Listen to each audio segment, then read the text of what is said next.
Bonjour, dans ce webinaire sur les guêtres connectées Tandy Boots, j'ai eu le plaisir de pouvoir échanger avec l'un de nos utilisateurs équipés, le docteur Rodrigo Riba DAV. Il exerce au Portugal, il a cependant eu la gentillesse de faire l'intégralité de cette vidéo en français. Je vous laisse donc découvrir dans cette interview comment Rodrigo utilise les guêtres Tandy Boots et surtout comment elles lui sont utiles dans son activité. Bon visionnage! Pas de problème. Merci beaucoup. Est-ce que, Rodrigo, vous pouvez me présenter un petit peu votre activité, s'il vous Je plaît? m'appelle Rodrigo Ribadave, ou Ribadave en portugais. Je travaille au Portugal exclusivement avec les chevaux de sport et je le fais d'une façon privée. J'ai ma propre entreprise et je travaille tout seul. Euh, je le fais depuis 2007 tout seul. Avant ça, j'ai travaillé avec Ok, des hôpitaux et d'autres cliniques ailleurs du Portugal, soit aux États-Unis, soit en Espagne. Et, et d'accord, après, j'ai commencé à travailler tout seul le 2007 ici au Portugal. Euh, je d'accord, fais tout le pays. Je me déplace aussi à l'extérieur, mais les clients, ils sont surtout des chevaux de saut.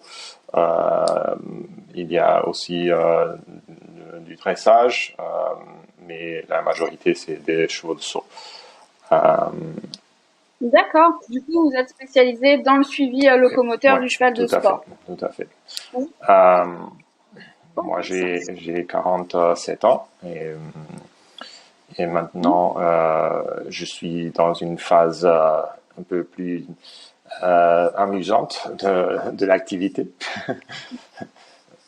Moi, je Ok. crois que avec le temps, on peut être un peu plus calme et on se dédie un peu plus à les choses qu'on aime bien et on peut se mettre un D'accord. peu plus dedans des sujets et étudier un peu plus et pour moi, c'est beaucoup plus amusant parce que au début, on est toujours en train d'essayer de survivre et, et après, ça vient mieux.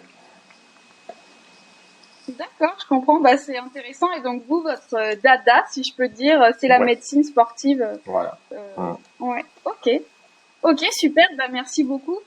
Vous êtes aussi utilisateur du coup des Tandy Boots depuis Mhm. plusieurs mois maintenant. Et donc, justement, dans l'utilisation de cet outil, dans votre pratique en médecine sportive, comment vous utilisez l'outil et dans quel cas il est le plus utile pour vous? Les temps d'e-boot, j'ai commencé à utiliser surtout par une question de curiosité, parce que euh, il y avait déjà des systèmes de mesures un peu plus avancés du système locomoteur, mais c'est impossible de le faire dans une clinique normale quand on se déplace à des endroits et alors c'est pas faisable avec les Ouais. autres systèmes. Alors quand j'ai vu les temps d'e-boot, j'ai pensé que c'était un bon système pour peut-être incorporer dans l'analyse du cheval. Et du fait, moi, ce que je trouve, c'est que les temps d'e-boot, elles sont très intéressantes parce que ça nous donne des informations qui nous font penser. Parce que nos yeux, ils peuvent nous tromper quelquefois, et spécialement quand on connaît déjà les chevaux et on les suit pendant plusieurs mois ou plusieurs années. On ne voit pas quelquefois les choses qui changent et on s'aperçoit des choses qui sont pas tellement bien avec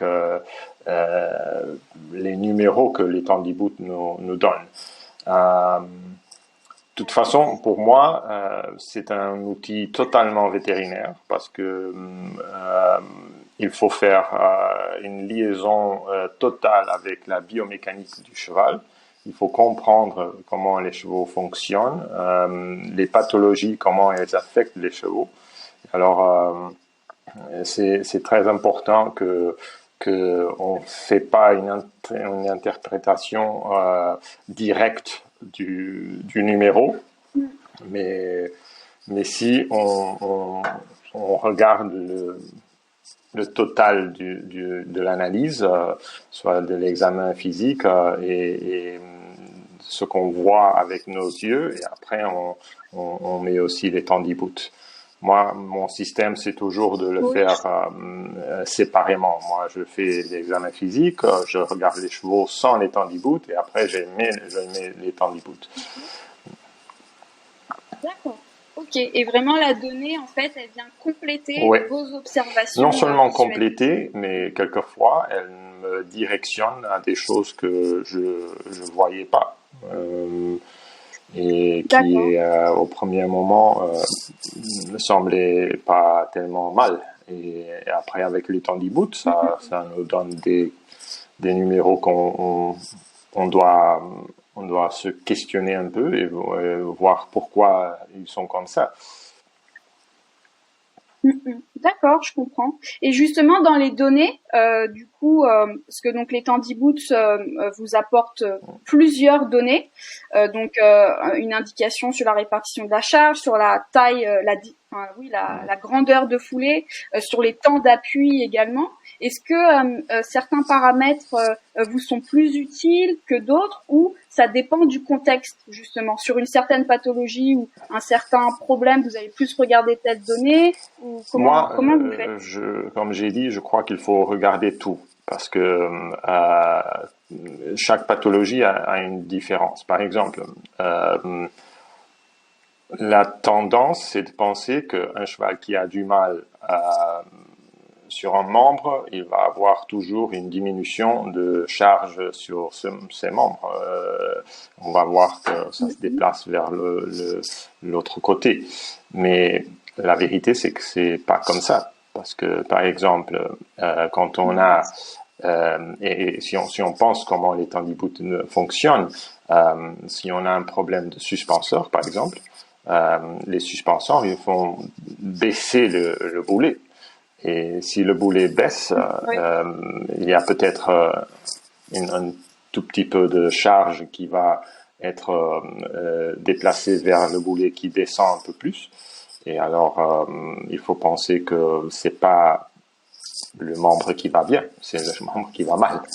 Alors, c'est pour ça qu'il faut faire attention à l'interprétation, parce que si on sait pas que c'est comme ça qu'il fonctionne, une pathologie de suspenseur du fléchisseur superficiel peuvent faire cela.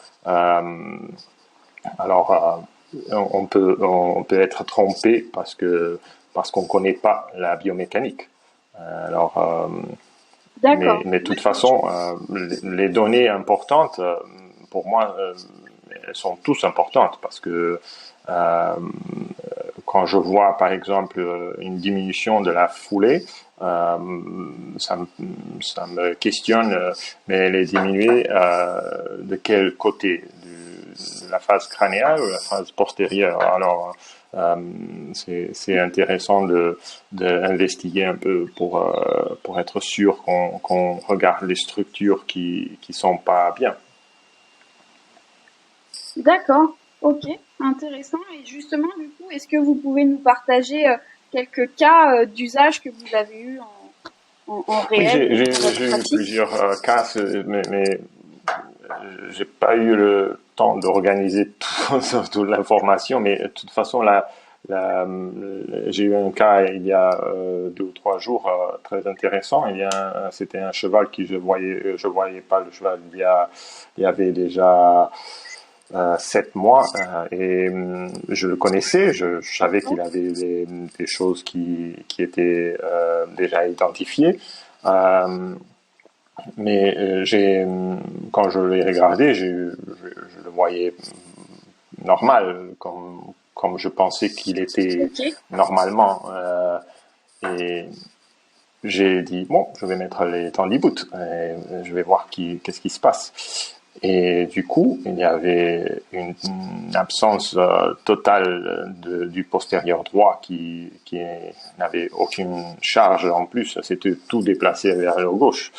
Et moi, je me suis dit, mais je vois rien. Et j'ai vu sur le cercle, j'ai vu sur le 2-3, le mou, le dur, et je voyais pratiquement rien. C'est après qu'on met les tendinite, on va chercher encore une fois, non? On va le trotter encore une fois et voir si je vois quelque chose ou pas sans les tendinite, avec les tendinite. Et réellement, il y avait, si on veut, une très très très subtile différence du postérieur droit.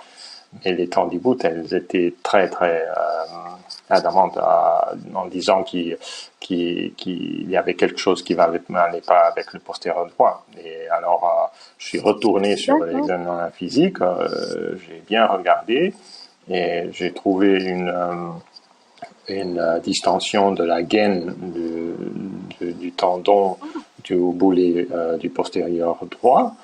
Et j'ai fait une échographie et j'ai trouvé une tendinite du fléchisseur profond. Alors, D'accord.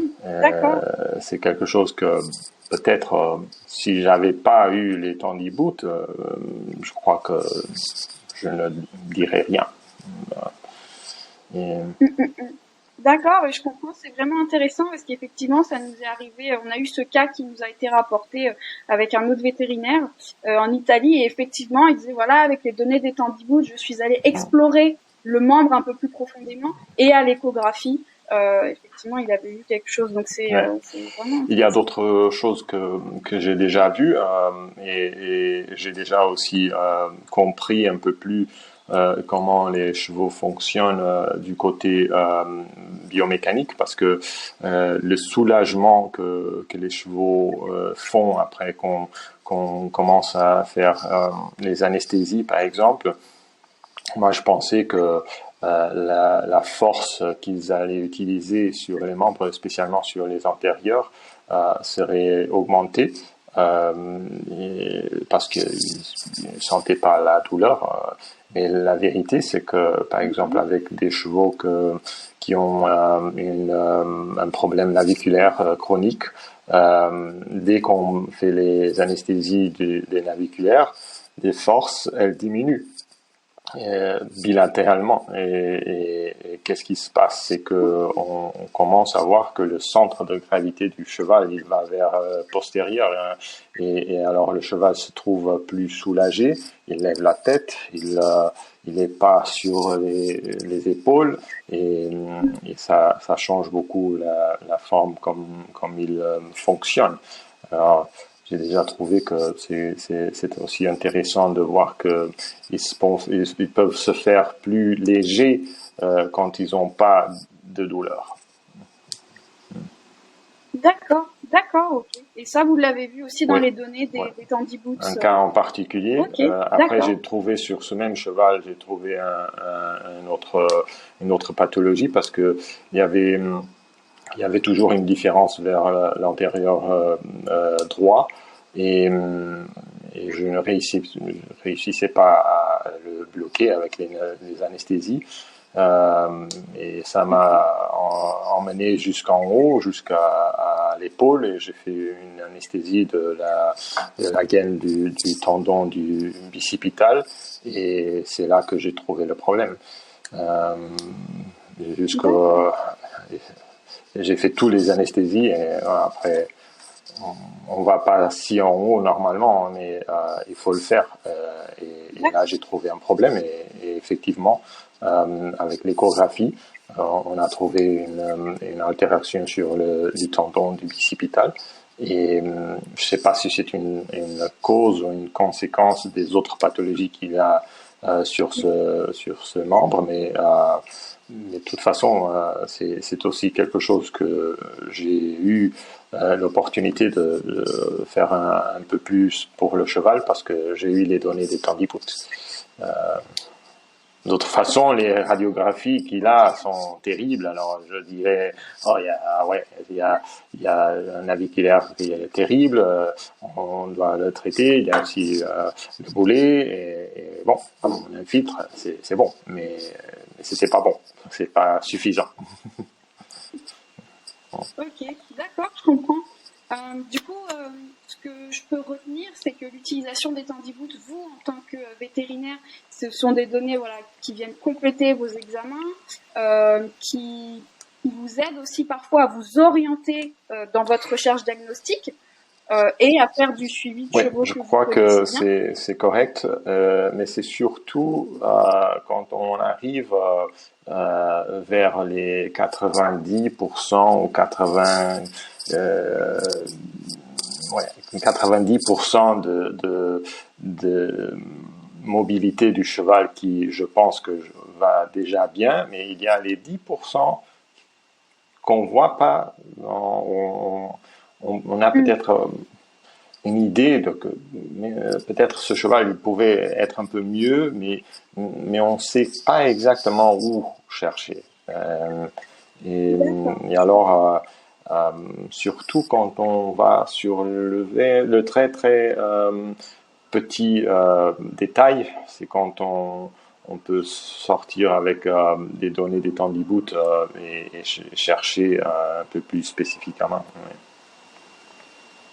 D'accord, oui, sur du Ouais. subtil. D'accord, ok. Du coup, j'ai bien compris pour vous en tant que vétérinaire. Et est-ce que les Tandiboot, vous les utilisez dans vos consultations?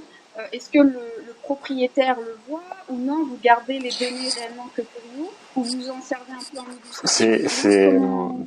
c'est impossible de le pas montrer aux propriétaires parce qu'ils sont très curieux. Ils veulent Oui, voir. Ils voient d'accord, ils voient d'accord. les temps d'e-boot et ils demandent ah mais moi j'ai mes guêtres aussi. Non non, elles sont différentes. Ah oui, mais qu'est-ce qu'elles font? On doit montrer, mais aussi faire bien le point de que c'est un outil euh, vétérinaire tant qu'un il n'a pas un appareil de radiographie le est. Alors c'est pas quelque chose que je pense que le propriétaire, à cause des choses que j'ai déjà dit, de faire l'interprétation avec une tête clinique, c'est pas quelque chose qu'on peut donner directement au propriétaire parce que ça va pas marcher parce que il n'a pas la capacité d'interpréter les données. Alors, mais ils sont toujours Bien très sûr. curieux et c'est bien sûr quelque chose qu'ils aiment bien parce que une chose c'est faire une anesthésie et on dit oui oui ça va mieux et ils vont rien ils voient rien.